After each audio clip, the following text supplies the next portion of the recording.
may sarili kang tulay? Di pa nga ako nadaan, bigla ka nang bumigay. Eleng, gusto nila ako mayanay kasi hindi ako kadadaig. Taki na di okay. Nabuhay dito sa daigdig, malawa sa akin. Ang bangis, shootang inames, ganito itsura ng mananapak bigla, tas tatakbo ng mabilis. Di ba yung sound trip sa pinapakinggan lang para pagtripan? Tigil mo na yan, o kaya mag-vlog ka na lang. Wala rin naman magtatanong kung may bago kasi hindi ka kawalan. Kung masayahan sa lahat ako'y suportado. Pinapakain, pinapaaral, pinapasahod ng mga empleyado. Kaya nyo galing din ako sa wala, pero dumiskarte ng malinis at hindi nagpakatrapo. Kung mahina tolerance, ano galawang veterans? Pero dehin sa lata. Kung gusto mo, kung grupo mo nangyurado, pero sa tingin ko, wala din yan magagawa. Sa bumabatil talaga. Ang ina, naisip mo pa yon? Gago ka ba? Kung nandito ka naman sa ingay, di ka naman umiinom. Gandang mong buloy kasi wala sa hulog performance mo. Kaya wag kang magtaka kung bakit nasa flip-top ng mga kasabayan mo. O di ka pinag 1 minute ng amo mong CM kasi walang masayip na galing sa'yo. At mga tao, turado maingganyo kasi kahit anong gawin mo dito, tingin sa'yo hindi na mababago. Siya si Bexa, na nakilala bilang unang panalo ni Gantlu, kaya fuck you! At alam mo kung bakit dito yung 50 peso? Dahil sa bantahan ng ilang bonding. Alam nyo, kahit manalo siya sa quarters, tapos ako na yung kasunod sa semis, ramdam mo, ibandid mo ka lang na no sense. At sa'yo naman preso, alam kong takot ka mawawian, lamot ka pa minsan. At ikaw naman tinulungan kitang kalabanan yung dapat mo munang kalaban. Yo, what's up? This your boy, ZOC at muli nanonood kayo dito sa Rapture of Battle League. At nandito kami sa Ingay Likha. At ito ang main event ng Matira Matibay 5 Tournament Semis. Kaya kung alam nyo na, Rapture makes over the Pokemon!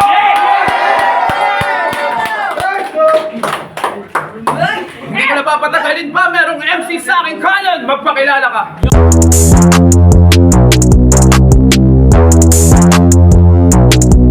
First Bexa, future champion ng Matira Matibay 5. And shoutout sa mga tropa ko sa Blackpink, sa Bini, shoutout din sa Queens, Slam Duelas, shoutout din sa SB19. Bini Manoy! At merong MC sa aking kaliwa. Magpakilala ka.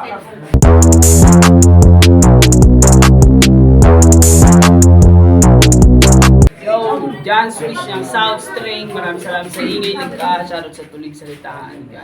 Doon. Sa mga tropa eh. Let's go. At para malaman kung sino mauna, Jack and Poy tayo. Sino gusto mo? Okay, ako na! Para sa round 1! Main event, Matira Matibay 5 Semis. Kung ready ka na, John Swish! John Swish! Go! Game! Yeah! Ito na ba yung sinasabing malakas? Sumigaw! Pastig na natin hanggang saan yung gigil mo! Pagtapos ko dun sa silent, semis na, palakpakan! Ngayon ikaw naman ang patatahimikin ko! Alam ko na ganda ka para sa gabing to! Kasi nga daw magwagi ang kanyang pakay. Kaso nga lang, ano nga bang pakinabang mo, Diyos ko? Kung sa pasigaw-sigaw lang to nasanay, mahusay ka nga bang totoo? Pag silapas mo dito ngayon mismo ang resibo mo't patunay. Dahil kung boses lang kaya itodo na ito't mag-imbento tsak didiretso to sa hukay. Rapture game! Yeah! Tsaka banabanabig nga daw na laban. Yan ang kanyang inaasahan. Kaso umpisa pa lamang. Dinig na agad ang pintig ng dibdib mo sa garan. Ngayon mo patunayang hindi sayang na sinulatan. Bakit at pinagpuyatan?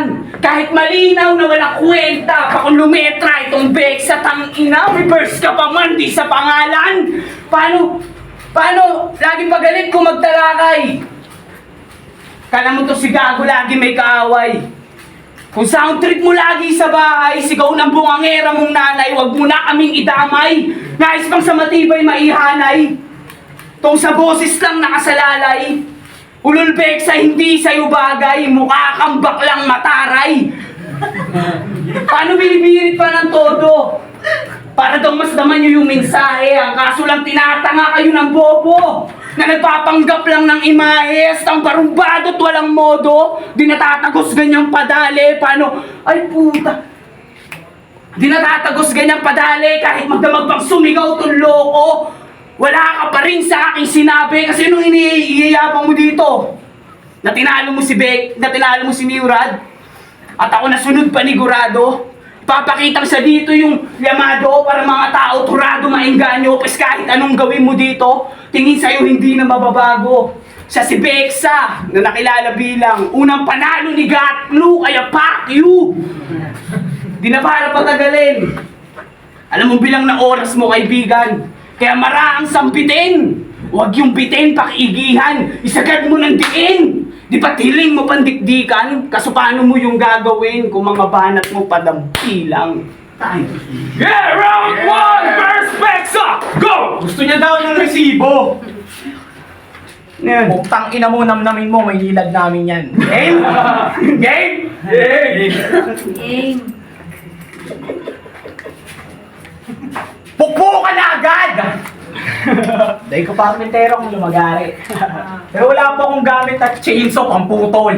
Kasi gusto ko mano-mano to hanggat maaari. Talagang sunod-sunod na punches yung ibibigay sa ulo. Sa katulad mong basic madadali. Kitong promising na John Swiss yung hiling mo na manalo will pangako at pangamo will pareho mababali. Anong akala mo? Hindi yun mangyayari? Nasa game plan ko ang wasakin ka. Kaya tawagin mo na lahat ng santo. Hindi kong madasalin ka. O kaya naman pasalamat ka sa Doka. Kasi binuhos siya lahat dito sa tournament. Nang sabihin ikaw maisali niya. Samantalang ako dito sa tournament ibubuhos ko rin lahat para yung pagiging kampiyon maisali niya. At ayun ang wala ka.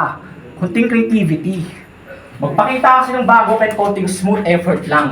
Minsan mo na lang ibuhos ang lahat ng resulta puro performance. Well, nakakatawa siguro yung school record yan. Nagpapakaguro ka daw sa estudyante kulang sa preparasyon. Even though it's less on plan, walang lesson dyan. Aralin mo lahat ng art sa battle rap. Ang kaso may trauma ka dun sa art. Mukhang mutant juggernaut. Tinalo ka ng gagambang botchog na mahangin na kung mag-fight sobrang grabe. Inalat na makuha yung matamis na tagumpay doon kay Art sobrang asim. Alat tamis asim. Ganun lang mag-rhyming ng pang-grade school. Alat tamis asim. Pupang ina ang flavorful. At ito ba yung doc yung pinaka-favorite MC sa Rapture? Kaso nag-etchy si Mix Maharlika. Tamang serious ka lang sa kanya kasi sabihin si Doc may gig. Kasali siya. Tapos ikaw hindi. Kawawa ka naman. Ikay legit moralita. Mas gugustuhin niyang kasama yung kamahalan kaysa mapamura sa katulad mong bitch walang iya. Oh bitch, walang iya. Napunta pa yung punchline sa bad words. Mumurahin ka nga kasi wala kang nagawa sa walang halaga na artworks. At tinalo ka kagad yung sa finals nung nagpapaka-dagboard. Mas nainit na ako sa baraha ng nainit na ako sa balasa ng baraha mix. Ako na maglalagay sa'yo sa cardboard. Kaso talo pala siya. Sila yung nanalo. Parang sinabi na yung madaling makuha yung kabinato. Yeah! Round 2, Just Fish, go! Yeah! Game? Game! Ito ko nun ito. Kala mo sa banat mo, magagawa mo akong linlangin. Gago, anak ka ning kumanta ng Ninang Main. Game! Game! Tangina. Yan! Diyan ka nahubog at nasanay. Anak ng putang ina ka. Pag-usapang kakupalan, pansinin niyo yung bibig bukang-buka. Kaya nakakatamad ka na sulatan. Dapat sa'yo din na pinaghahandaan pa. Kala mo talaga may pinaglalaban. Puta, wala namang ibubuga. Pero okay naman kahit papano. Yung akda mo, kahit papano. Kaso OA lang masyado. Tangina, nawawala na ako kasi laks ng tamang tagal ni Doc. Magpalaban. Hinihintay ko ng agaran. Kung pinangina mo, Bexa, ang pangit mong kalaban. Ngayon maglaban kayo ni Mix. Laks ng tama na. Ngayon okay ka lang ba? Sige. Time. Yeah! Second round, first Bexa! Joke! Tangina mo wala na. Final na ito. Hindi ka Game? sure. Game! Sure Sige ka yun. ba? Okay, sige. Ginag-rebat na ako din. Yeah! Malakas naman naman no? Fans mo yun kasi nag-rebat para sa'yo. Game! Game! Talaga. Narinig niyo na yung kung paano siya mag-stick, di ba? Gawin natin yung estilo niya. Ngayong pangalawang ikot na ng duwelo, Naway maintindihan mo to ng maayos. Ang pakay ko lang dito ay mabilisan kang matapos. Kailangan kitang mapatay. Hindi lang basta makagalos. Pagkapatay makikita yung bakas ng sarili mong dugo sa aking mga yapak. Kasi gamit ko estilo mo. Usot ko yung sapatos. At kapag patay ka na, at pagkaluluwa ka na, samahan mo ako pag uwi. Hayaan mo yung kwento ko sa yung mga maitim kong binalak sa impluensya ng puti. Okay na ako maging mabilis. Bilis sa pagkitil, mabagay kapag mano-mano. Kaya ginamitan ng barel. Kablaw ka sa ulo. May nawalan ka na ng isip. Magmimistulang sabaw na dugo mo. Habang tingin nila yung mainit. Kantsaw sa kagrupo. Nakabulagtana sa gilid. Nakakatawang ingay ang salarin kung ba't may napatahimik. Ingay, tahimik. Di ba dyan ka mahilig? Gumamit na magkakasulungan na salita. Tapos purong Tagalog. Sige kayo na yung sumasalungat. Ako'y sumasalungat sa alon. Wala akong pakialam kung wala akong pakialam kung siya yung hinihiling nyo na manalo. Puro salungat ang mangyayari kay ko yung uuwi na talo. Bata lang matibay baka mo. Isa lang manatiling nakatayo. Basta ako naman yung sasalungat dahil sa trono ako yung uupo. Pero tama na sa estilo mong bobo ha. Masakit sa akin na ginawa yun. Pero pansin nyo, walang laro sa dyan ang ginawa at sa dyan ginawa yun. Kasi para sa dyan, ginhawa yun. What a relief. Goods na ba pagbaba ko sa level na meron ka? O masyado akong sumagad. Kaya ikaw naman sa level ko umangat. At alam mo kung bakit hindi sa'yo sumunod si Preso? Dahil sa banta ng ilang audience. Alam nyo, kahit manalo siya sa'yo sa quarters, tas ako na yung kasunod sa semis, ramdam mo. Diba, hindi mo kalang na no sense. At sa'yo naman, Preso, alam kong takot ka mawawian. Lamot ka pa minsan. At ikaw naman, tinulungan kitang kalabanan yung dapat mo munang kalaban. Kasi alam ko yung angle mo sa akin, hindi yan para sa akin. Para yan kay Preso at Jesu, hindi mo man aminin. Pero pwede mo yung gamitin sa panalo mong hangarin. At all in sa mga angles na kanyang sasabihin. Last round, John Swift! Go! Binabanggit pa yung labang ko kay Jesu. Tanginan to. Pare, pwede kang dumistansya. Wala pa nga yung laban namin, puta yung kalaban ko na disgrasya. Yeah. Kalaban dapat yun ni Art eh. Kaso wala, umatras, supot, kagaya mo.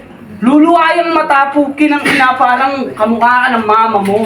Yeah. Bagong gupit, alatang naganda to. Congrats sa panalo. Asa maglabang ngayon ni Lay, parehas kayong tanga gago. Kung ako yung preparado, tsak, lapas niya itong baldado. Yeah! Pero baliwala to kung sakali mga ko yung manalo. Sasabihin luto, lasing na ako eh. Anong gagawin ko? Oh, yung kagaya mong kamukha ni Ed Kaluwag. Anong gagawin mo? Okay naman ang ngayon sa'yo. Ngayon, congrats. Kaya bibigay ko yung panalo, pasensya sa mga nanood at nagpunta. Yeah. Sana galingan nyo sa parating na finals. Tangin na pasensya. Yeah! Last round! Sa mga di nakakalam, siya nga po pala si... Hindi rin niya alam. Ano ba niya? Pasensya kung medyo nahihiya pa. Patunay lang yan na dito sa tournament wala akong kinikilala. Rapture game! Yeah. Siya nga pala si Johnny Rosilio. Ang sabi ng mismo, isa ka raw monggi na tito. At meron akong solid na info. Itong si Johnny Rosilio naghanap ng poging foreign sa video. Call yung resibo, kasama si Zaito Chinopayong Koreano. Yung nakakahiya to. Kinaya pagkatao, pati na yung pato parang all-in casino. Casino, ganun ka ka-cheap. Tapos ang baho ng trip, bigla siyang sasabit sa jeep, tapos yung hassle so weird, pero pare lupit. Hindi siya nagbayad, pero kukuha ng sukli. Hindi ka nagbayad, tapos kukuha ng sukli. Grabe yung gulang. Grabe yung gulang. Hihirit pa yung kay kuya na yung sukli ay kulang. Nung hindi naniwala yung driver, iba ginawa niyang puhunan. Sabi niya, hindi kuya, basta may 14 ka sa akin na utang. Hindi ka na nagbayad, sumabit ka lang, nangingi ka pa sukli, tapos sabi mo kulang, tapos yung driver pa nagkautang. Grabe ka, Johnny. Gusto mo pa ako yung driver sa yung sorry. Humirit pang 40, para TF lang nung ayoko ng isong marami. Itong multi ay bago kong hobby. Itong full kit ay food trip to sa akin. At di ko ang alin. Kaya makina para lang sa akin. Dapat ka lamang na lapas tanganin. O sige, ako na yung mahangin. Patunay lang yun ako yung bagyo sa atin. Kaya naman, kapag ako na nag-speed ng mga lumarag sa mga linya, you should seek shelter. Sa biyahe ng mga kasama ngayon sa tuna, ikaw lang yung hayahay. Kasi doon kay Doc, ikaw yung Dick Rider. Kalinang round to, bilaya ko story na. Pinatakin mo sarili mong medisina for you to feel better. At matay itong katawa sa sarili ng gamot parang Heath Ledger. Heath Ledger! Overdose. Heath Ledger, Joker. Ngayon tayo na DC Comics! Kaya galingan mo kay Lay! Pagka-easy, no shit. Parang ginamitan ng bidet. Ako'y nag-feeling Sonic, imposibleng madelay. At sa matira matibay, finals, it's VV at mix. Kaso talo ka, so I have nothing to say. Oo, VV, asawa lang ni Kong. Masasabi ko ng praise yung mga atake. Dilabas na itong engage ko sa already merit to the game. Pagkat ito'y redemption era. Sige ba, hindi mag-get sa akin era. Parang peg to X yung hiwa. To, nagwalis ka naman. Ito yung redemption era. Yung iba hindi mag-X yung tira. Parang peg to X yung hiwa. Peg to X tira, hiwa. Peg, hiwa. Ganun ka-sensor, hindi nyo kagad nakita. At last, sa lahat ng mapapatay ko, all of you should better head count. At nakakatawag sila itong malulungkot, ikaw to mag-breakdown. Yeah!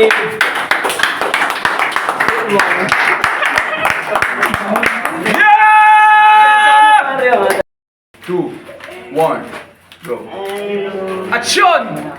Big shoutouts, Pibware, Pestside Clothing, Lil Norman Brand, EA Customs, Nocturnal Supremacy, Hooligans, yeah. At sa mga hindi ko nabanggit, sa next video na lang, ang boto ng Murado at advancing sa finals ng Matira Matibay 5, may botong 7-0 magingay para kay Perfect! Tapin na ko late! Pepetang kita sa finals! Takot mo, yobot! Oh, shoutout. Pasensya na ba? Tayo sa susunod. Kita kasi tayo sa pili. Yeah. Round 1, dumidikit pa si Jan Swish eh. Kala ko magdedire-diretso kasi pinakadikit nilang round 1. Lumabang lang ng isang punchline. Kung hindi nag-i-stutter siya, no, pwedeng makuha niya round 1. Tapos 2 and 3, nag-throw the towel na si Jan Swish. Sayang. Kaya nagpatalo si Jan Swish kasi maglalaban kami sa final. Next, Judge! Protecting nga pala ng Las Piñas, kitang-kita naman, panalo sa Verse Bexa, pero round 1 medyo goods pa naman, dumigit pa si Swish, maganda yung entry niya doon na yung silent, tapos siya naman yung papatahimikin ko, maganda yun, tapos yung kay Verse Bexa naman, halos lahat nagustuhan ko, kaya wala akong natandaan. Hindi na sa lahat, hindi kahit tandaan lahat, kaya yun, pero lakas ni Verse. Yeah, ito na lang. Jan Swish versus Bex. Mas gusto ni Bex. Mas gusto niya. Yeah, shoutout Bex. Shoutout ni Jan Swish. Next, Judge! Yo, Ronman is ng 524. Binoto ko si, all 3 rounds si Verse Bex. Although, pinuntusan ko si Jan Swish nung round 1 kasi nagpapainit pa lang. Technical na agad yung bawi niya. Pero yung round 2, nag-choke siya. Pero props pa din kay Jan Swish yung sa round 3 kasi nag-try pa rin siya pag-freestyle eh. Inamin niya na panalo na talaga si Bex doon. Kasi yung round 1 naman ni Verse Bex, yung pag-call out niya kay Mix na kay Shot, talo daw po kay Lay. Kaya madali na lang din makuha yung kampiyonato. So, tingin ko makakuha din ang angle doon si Lay eh. Kung ano lang talaga. Tapos round 2 niya, technical, sobra si Verse dito eh. Hindi siya na-distract kahit may distraction. Kitang-kita naman. Tsaka nabanggit na din dito na parang susunod talaga si championship. Grabe yung confident. Tapos round 3 pinakita dito ni Verse na no mercy talaga siya. Mas lalo niya pa napakita dito yung pagka-creativity niya sa battle, yung pagbago ng boses, yung mga nagawa niyang angle, tsaka yung pagi niya kay Art Angas noon. Sana magkaroon tayo ng pagkakataon niya. Next, Judge! Nice! Bien Masador, Buglock Pinas, Ingenik na binigay ko kay Bexa. Next, Judge! Let's go, para pag let's go, makilala bilang isang batang mag-booking and flow. Verse, all 3 round, tapos lahat. Yeah, next, Judge! Diesel lang, binoto ko Verse Bexa. Solid yung mga punchline, tsaka yung mga jokes, tsaka mga multi. Solid yung mga scheme na yun. Pero props kay Jan Swish, round 1, solid yun. Ay, sabihin ko wala na. Congratulations! Kinang yun! Shoutout pala sa ako sa girlfriend ko. Ang makikita sa family ko. Sa Kenji, sa Papa, ayun sa mga kamag-anak. Sa Slam Duelas, sa RPG, sa Paul, sa Memes. Ano ba yung Slam Duel? Lahat na prediction ay nabali. Ngayon, sa finals, December, abangan natin Lay versus Verse Bexa dito sa Ingenika. Matira Matibay Finals!